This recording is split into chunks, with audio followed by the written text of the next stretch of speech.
Hello, my name is Christopher John Francis Boone. I know all the countries of the world and their capital cities, and every prime number up to 7,057. I know that this face means sad, and I know that this face means happy. But it is hard for me to tell what these faces mean. If I don't understand what someone is saying or feeling, I ask them what they mean or I walk away. I find people confusing. This is for two main reasons. The first main reason is because people do a lot of talking without using any words. For example, if a person raises an eyebrow, it can mean a lot of different things.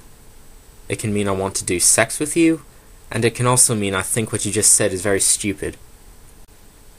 The second main reason is because people talk using metaphors.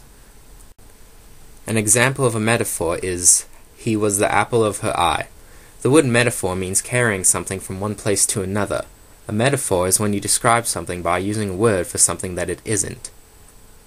I think it should be called a lie because people don't really have apples for eyes, and when I try to picture the phrase in my head, it confuses me because imagining an apple in someone's eye doesn't have anything to do with liking someone a lot, and it makes you forget about what the person is talking about. I cannot tell lies.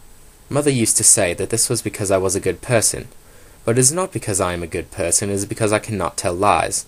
A lie is when you say something that happened which didn't happen. There is only ever one thing that happens at a particular time, in a particular place, and there is an infinite amount of things which didn't happen. And if I think of one thing that didn't happen, then I start to think of all the other things which didn't happen, and that confuses me.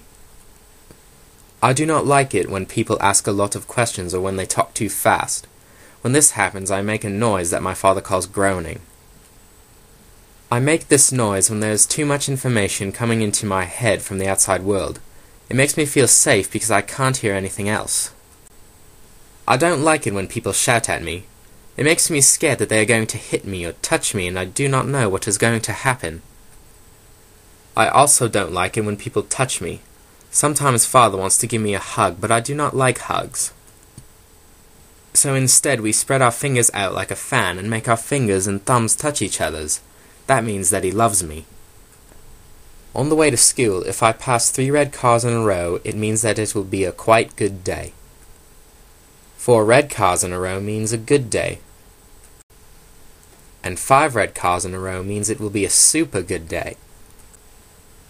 But if I pass 4 yellow cars in a row, it means that it will be a black day, which is a day when I don't speak to anyone and I sit in a corner and read books and I don't eat my lunch. Mr. Jevons, the psychologist at school, was surprised by this. He said that I am clearly a very logical person, and this wasn't very logical. I explained to him that I like things to be in nice order, and having good days and black days helps me to do this. Some people go outside in the morning and see that it is sunny, and that makes them happy. Or they see that it is raining, and that makes them sad. Really, all that has changed is the weather. So instead of using weather, I use cars. I mostly read about science and maths. I do not like proper novels and I do not like fiction. A fictional story didn't really happen, so it is like a lie. But I do like murder mystery novels. In a murder mystery novel, someone has to work out who the murderer is and catch them. It is a puzzle. If it is a good puzzle, you can sometimes work out the answer to the puzzle before the end of the book. That is why I have chosen to write a murder mystery novel.